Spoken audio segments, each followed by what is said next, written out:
Hey there guys, I'd like to start out this video by congratulating the Japanese mains. They've been suffering for quite a while with some pretty awful high-tier air premiums, but Gaijin has seen fit to fully compensate them for all the years of suffering with this absolute banger of an aircraft, the F-2A ADTW. While it may look like just a normal F-16, the redesigned wing and tail are going to completely change the way this thing handles, and combined with its loadout, this makes for a very entertaining gameplay experience.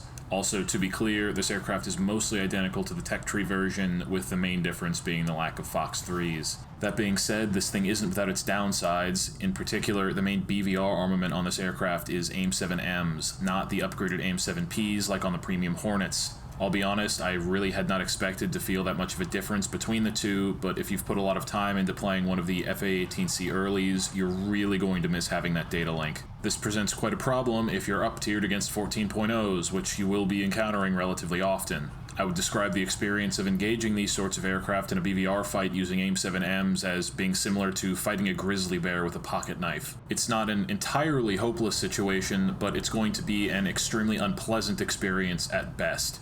Because of this, positioning in this aircraft is going to be, more so than usual, absolutely vital, and if you get it even a little bit wrong, your match will basically be over before it's even started. Before we get into that though, let's take a bit of a closer look at the characteristics of this airframe, as well as its weapons, since they're going to be a little bit different from what you're used to, unless you've already been playing top-tier Japanese air. Starting off with the most, I guess you could say, normal part of this aircraft, I'd like to go into a bit more detail about why exactly AIM-7Ms are so underwhelming. You see, AIM-7Ms are very much optimized for BVR combat rather than for dogfighting, but because everyone is slinging around AMRAAMs and other Fox 3s, they're going to be totally outclassed in the one area in which they're supposed to be the strongest. Additionally, the radar, which is AESA and, to be fair, is very good for tracking targets in TWS mode, is very much not optimized for using semi-active radar missiles like the Sparrow, since it lacks a normal pulse Doppler mode and instead restricts you to pulse Doppler track wall scan,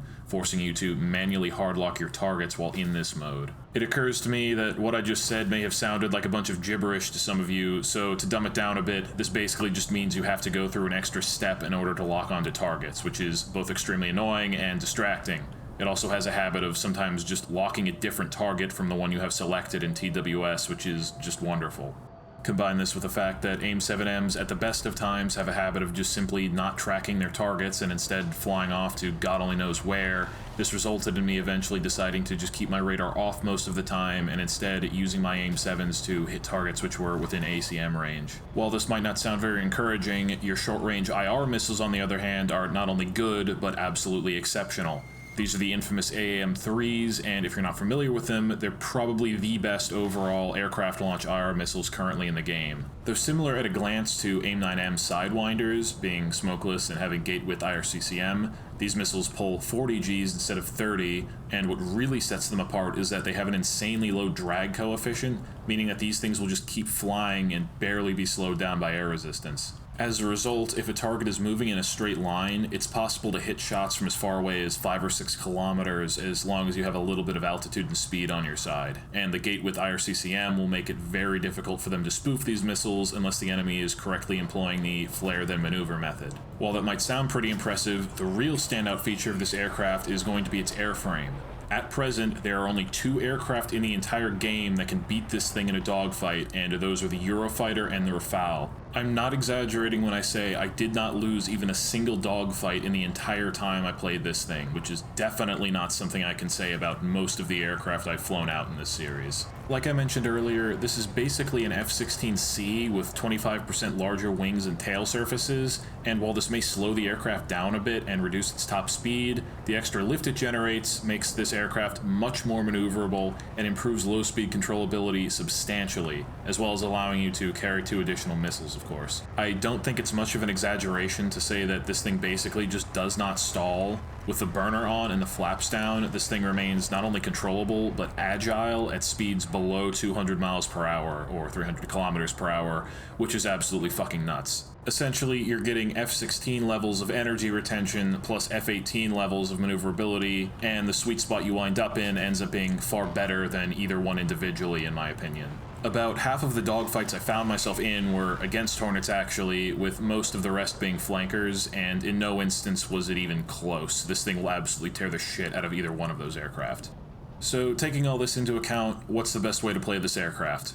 Well, as you can imagine, rule number 1 is make sure you absolutely do not get sucked into the early game BVR exchange. Due to the fact that you have to maintain a hard lock on your target the entire time your missile is tracking them, assuming it even does track because again it's a Sparrow, and because most of your opponents will be equipped with Fox 3s, you're at an absolutely enormous disadvantage in this department and should make every effort to slip in behind the enemy without them launching on you. You might assume that the best way to do this is to fly along the deck, but this isn't really going to be a sound strategy since due to the sheer volume of missile spam at this BR, it's going to be very difficult to dodge all the AMRAAMs coming at you even if you do everything correctly, plus you're going to be depriving your own missiles of potential energy and therefore range by not having any altitude. Instead, you'll want to try and gain some altitude, but you want to do so gradually, and at the start of the game, your priority should be positioning instead. Here's what I do. First off, you're going to want to swing out wide towards the left side of the map while climbing at around 3.5 degrees, assuming it's a normal-sized map. This will make you a rather weak radar target for the enemies who are zoom climbing, while at the same time giving you just enough altitude to not be easily spotted by the enemies flying along the deck on this side of the map. During this period, I would recommend keeping your radar off, as this will make it even less likely that you're noticed, and quite frankly, you'll mostly be using ACM mode to lock onto targets within visual range anyways. Speaking of which, there are a few instances in which you may want to fire on enemies during this opening phase of the match. If you find yourself above and behind the rest of your team who are flying at treetop height, I would not recommend expending any of your missiles on enemies who your teammates are closer to than you, since more than likely their missiles are going to reach these targets first. Instead, the rule of thumb for deciding whether to engage or not should be only engage if the target has no friendly aircraft at a closer distance to it than you, and only if the target is within about 20 kilometers and giving you a strong radar lock.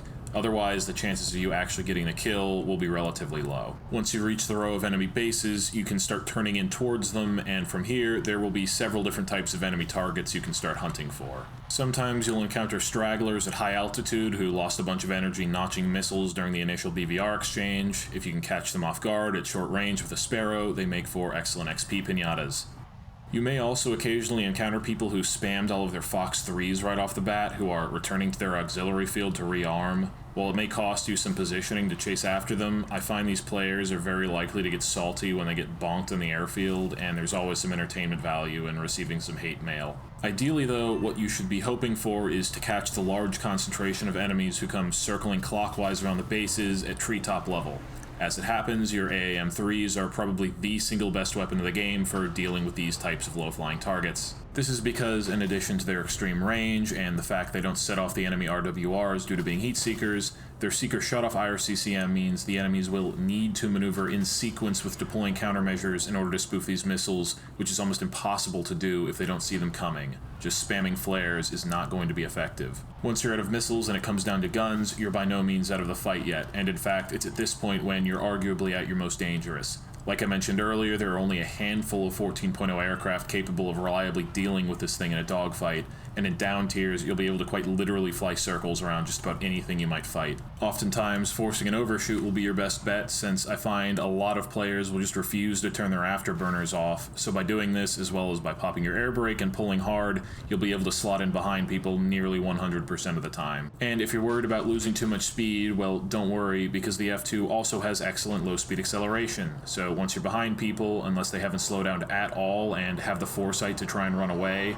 shaking you off is going to be borderline impossible. That being said, it doesn't seem like very many people yet understand what a ludicrously strong dogfighter this thing is, so many pilots who are used to their aircraft being good in dogfights will just immediately start trying to outturn you. And they're certainly welcome to try, but again, this aircraft basically just does not stall. You can kind of just keep turning and pulling your nose in until they start falling out of the sky, where you can easily just gun them down. So if I haven't sold you on the F-2A ADTW, yes, it lives up to every bit of the hype, even if the Sparrows are they're sparrows, and I have a feeling that this thing is going to be the absolute bane of Hornet and Flanker pilots' existence for quite some time to come. Before I wrap up, just some quick channel stuff. I wanted to remind everyone about the squadron for the channel Discord members. We still have some spots open if you're looking to earn some free squadron vehicles. There are currently no skill or activity requirements. And also, if you have a particular vehicle you really want to see me cover, my channel members of silver rank or above get a say on future video topics, as well as some other perks like early video access. So if that interests you, I'd appreciate you consider signing up, as it really helps out the channel.